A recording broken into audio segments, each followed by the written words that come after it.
Real quick, I want to tell you about a free webinar I'm hosting on April 25th at 1 p.m. Eastern Time called Repurposing Content for Your Podcast. Depending on the guru of the day, you need a podcast, you need to be on TikTok, you need to be posting on LinkedIn, and don't forget your own blog and newsletter. And this can lead to burnout fast. But I'm here to tell you a better way. By repurposing content, there's a reason I'm able to publish 3 podcast episodes per week, 3 newsletters, and post on LinkedIn almost daily. So in this free 60-minute webinar, you will learn how to capture content ideas as easily as possible, how to build your own content flywheel from content you've already created, how to keep track of everything, and how to create a two-way street where you're repurposing for and from your podcast. Sign up for free today at profitablepodcaster.fm/repurpose. If you are struggling to create content, you need this webinar. Again, that URL is profitablepodcaster.fm/repurpose. I get a lot of questions on how to get sponsors, how to find sponsors, how to reach out to sponsors, how to ask brands for money. And one of the things that is easily overlooked because it's not really one of the things you're thinking about at first is having a pitch deck to send sponsors. But I think it's incredibly important to have one. It's going to make you look more prepared. It's going to make you look like you're not just emailing people out of the blue and asking them for money. And it shows that you put a little thought into your presentation. So as you start to pursue sponsors, especially those you don't have a personal relationship with, you will surely be asked for more information. And a great way to convey that information, as well as, like I said, look professional, organized, and ready to accept sponsors, is a pitch deck or a sponsor deck. And so that's what we're going to talk about in today's episode. What you should include in your sponsor deck and how to put that information together. And I don't just want to leave you high and dry and say, here's all the information, now go forth and enjoy. So I am making my pitch templates available to you. If you go to makemoneypod.com/pitch, you can sign up to get my free pitch deck templates in Canva, Keynote, or PowerPoint. It also includes some email templates in there. And I've used these pitch deck templates to generate 6 figures. I generate $30,000 to $50,000 per year in podcast sponsorship alone. So again, that's makemoneypod.com/pitch. And you can get my pitch deck templates. But for now, let's get on to the intro and then the episode. Hello and welcome to Make Money Podcasting, where I teach you how to make your first $10,000 with your podcast. On this show, you'll learn tried and true methods to increase your revenue and turn your podcast from a money pit into a money maker. Hi, I'm your host, Joe Casabona, and my podcasts have been making money from day one without a lot of downloads. I'll share everything I know with you here on Make Money Podcasting. Okay, so here's how today's episode is going to work. I'm going to tell you what a pitch deck is. I'm going to tell you what it should include. I'll talk you through mine and then a few tips on how to make it. And again, as a reminder, you can get my templates in multiple formats along with emails I send over at makemoneypod.com/pitch. So first, a pitch deck or a sponsor deck is simply a slideshow of information about your podcast. And it could be a PDF, it could be just a straight up PowerPoint presentation, it could be a website that you send to people, but it's a visualization of information about your show, your demographic, what the show is about, and then of course pricing. So that's what a pitch deck is. It's something that you can easily send to potential sponsors to show them why they should sponsor your podcast. And this should be informational as well as convincing. you don't just want it to be like, here's the prices, right? You want it to be a sales deck as well. And part of what makes it a sales deck is, yes, your downloads. Now, I'm on record as saying that downloads are not the most important thing when it comes to getting sponsors, but people do want to know generally the downloads. But you'll also include your mission statement and the types of episodes you have and the types of things that you talk about on your podcast and what kind of alignment you have with the brands you're pitching, as well as information about your audience. So I'm kind of wading into this a little bit. So I'm just going to give you a list of what your pitch deck should include. Now, this is possibly not comprehensive and it doesn't have to be in this order, but here are the important things. Who you are, information about your show, like the mission statement, the purpose, your format, and the topics you cover. Your primary audience and demographics. I strongly recommend that if you have a website, you have analytics installed and you tap into tools like Chartable or PodTrack, as well as your audio hosts' demographic information, because you're going to want to include this information and one source might not have all of it. So I get some from Google Analytics, I get some from Chartable, and I get some from my audio host, whether it's Buzzsprout or Castos. You want to combine that information, highlight the best parts of it, and put it in your pitch deck. You also want to highlight the goals for your primary audience. Again, with a sponsor, you want to show them that you help your audience solve the same problem that they help their potential customers solve.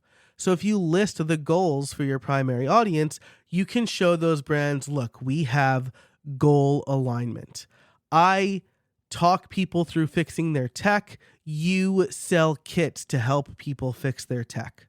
Or I help people ride a bike and you sell bikes, or you sell bike repair kits, whatever. I guess I've got repairs on my brain today. But the goals for your primary audience, along with the mission statement, is going to show those brands that you have goal alignment and that you have a similar target demographic. You also might want to mention the type of sponsors you're looking for, right? Because it shows that you're not just emailing anybody who has a big fat checkbook, right? You're saying, I have chosen you because I think that we have aligned goals. You'll also want to include downloads per 7, 30, and 45 days. The sweet spot is that first 30 days. You want to include that information. Now, I haven't done an episode on CPM yet, but we'll talk a little bit about pricing and I'll elaborate in a future episode. But or you can head over to podcastliftoff.com and find the resources there on what I call overall reach. But people are going to want to know approximately how many people they're reaching. Again, this could be qualified leads, right? So if I talk to 100 people, but they are all like your ideal people, then it doesn't matter necessarily, right? Because I could talk to 10,000 people, but if they don't care about bike riding or, soap or whatever, then it doesn't matter how many downloads I have.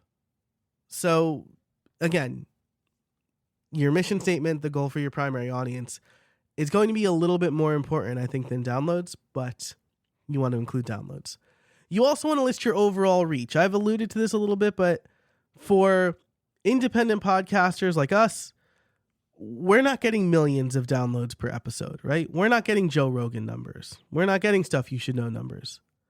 But we probably have other places where we have other audiences, like newsletters, like social media. And we want to include those numbers because it shows us that we're willing to promote those sponsors in other places, but it also allows us to reach more qualified leads for those sponsors.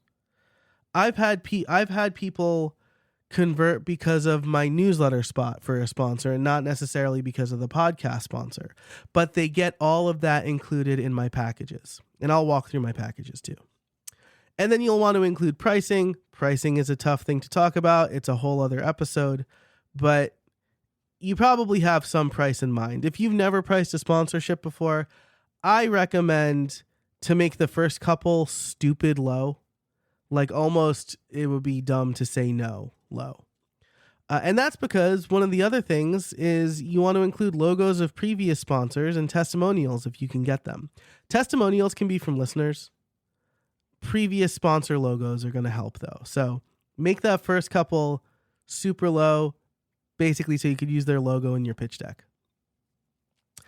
So that's everything that you should include. Who you are, your mission statement, your primary audience and demographics, your goal for your primary audience, the type of sponsors you're looking for, downloads per 7, 30, and 45 days, your overall reach, that is audience numbers and other places like your newsletter and socials, pricing, and previous sponsors. Take that information. I like to lay it out in like a Google Doc, or I use Craft for my notes. I lay that information out just kind of linearly first, and then I'll put it together in any slideshow application, right? So PowerPoint, Keynote, Google Slides. My latest iteration is in Canva. I love Canva. It makes design super easy. I'll include a link to Canva. It'll be an affiliate link, but I think I just get like store credit. So like it's an affiliate link, but I don't actually think I get like real money from it. So it's fine. Maybe I just won't include the affiliate link. But no matter what you do, you should export that pitch deck as a high quality PDF. High quality. You don't want it to look like crap. And you want to use a PDF because it's the most portable. Bigger companies who are sending it to their higher ups are probably not going to want to use Google Slides. Maybe they don't have Keynote. Or other way around, right? If it's like a startup sort of type of people, they're not going to use PowerPoint. They probably prefer to use Canva. A PDF is going to work for everybody. And when you design it, it doesn't have to be like super eye-popping, right? You don't have to be like some really good designer. I just almost said Johnny Ive. I don't know why he's designing a slideshow. But it doesn't have to look like Apple designed it, right? It shouldn't be totally plain or boring either. This is why I like Canva, because they have a really good starting point for a lot of stuff.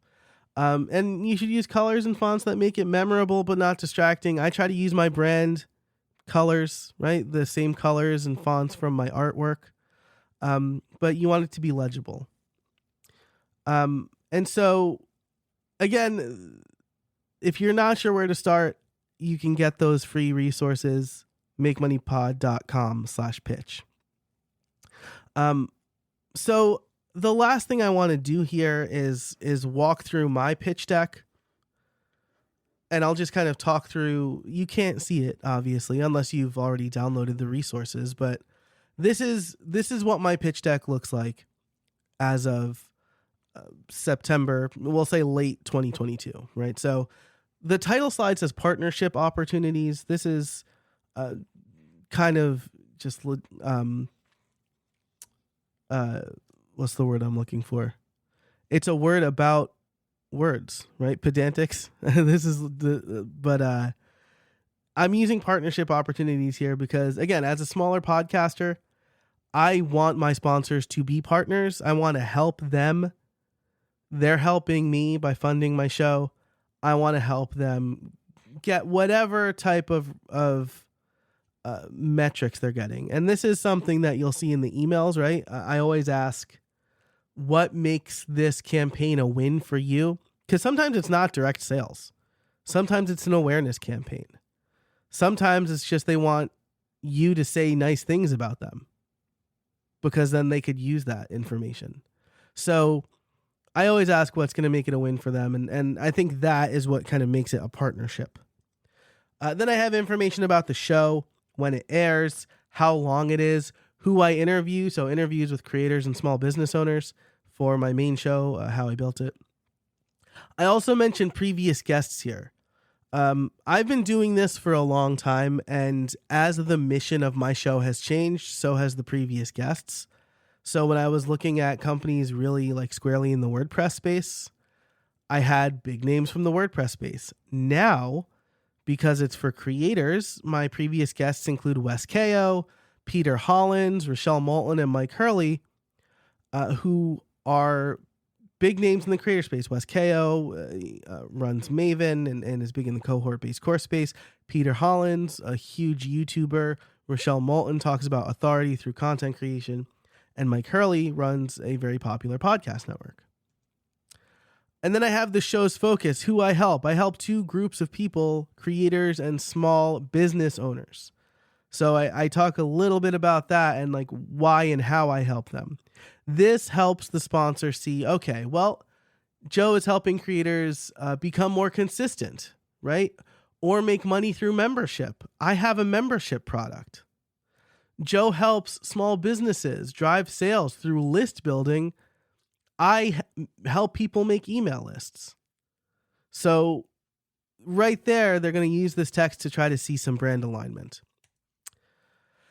I also have a generic slide about podcast listeners, like in general, right? So things like they're largely 18 to 54, affluent and educated.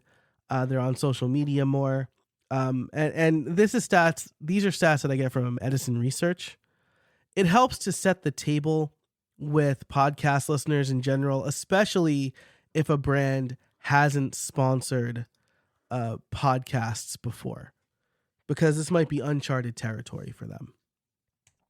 After that, I have information about my audience. This is information I've gleaned like from my analytics, but also I send out a survey regularly and I say, hey, if you listen to my podcast, can you just go here and answer a couple of questions? It's going to help me create better content for you and find better brands to help you. Then I have my download stats. I have the total number of downloads, how many downloads I get per episode, and how many monthly downloads I get. I do the monthly downloads because I always recommend, I require 4 episodes at least. And so if people are like, oh, I have to sponsor a month, they know about how many downloads they're going to get over the course of that month. Then I have my social reach. This is my overall reach, right? So I have email subscribers, Twitter followers, YouTube subscribers. I'll talk about my packages in a minute, but YouTube is important there. I have a social trust slide. So I have a bunch of previous sponsors. And then I get on to the opportunities where I have upcoming episodes, right? So I actually have multiple sponsorship opportunities. We'll dig deeper into this in a different episode. Download the pitch deck to get a closer look, but depending on the package, right, or for how long they sponsor, they can get a YouTube video included, right? So that's why the YouTube is part of the social reach. And then I also have bundles. Bundles are clutch, right? Because if people see, hey, if I sponsor for 3 months, I could save 10%. If I sponsor for 12 months, I can save 15%. That might entice them to get a longer sponsorship. I also have exclusivity available, right? So if somebody wants to sponsor the show exclusively, I'm not going to tell them they can't, but it's going to come with a bigger price tag. And then after the bundles, I have a little bit about me as well as a picture and how to get in touch. If they have this pitch deck, they probably already know how to get in touch. So what should you do? I recommend you take my pitch template in whatever program you're most comfortable using, change the information, and then update the look and feel to include your artwork. And don't use my picture, use your picture and your bio. And if you're unsure how to price, again, I recommend starting really low. Now, I'll also just say here that the pitch deck is one small piece of the whole puzzle. If you want to get kind of all of this today, my course Podcast Liftoff is available over at podcastliftoff.com/course. I will link it in the show notes as well. But if you just want the pitch template resources, those are totally free. And you can get them over at makemoneypod.com/pitch. But that's it for this episode. I hope you found it helpful. I think a pitch deck is really important. If you liked it, share it with a friend or give me a rating and review on Apple Podcasts. I'd really appreciate that. I am getting some ratings and reviews in. If you review, I will read your review on the air. So I'll say your name. I'll give you a big shout out. So if you leave a review, let me know, or I'll be watching and I'll read it. And again, if you want those pitch templates, head over to makemoneypod.com/pitch. Thanks so much for listening to Make Money Podcasting, presented by Podcast Liftoff. I'm your host, Joe Casabona. And until next time, I can't wait to see what you make.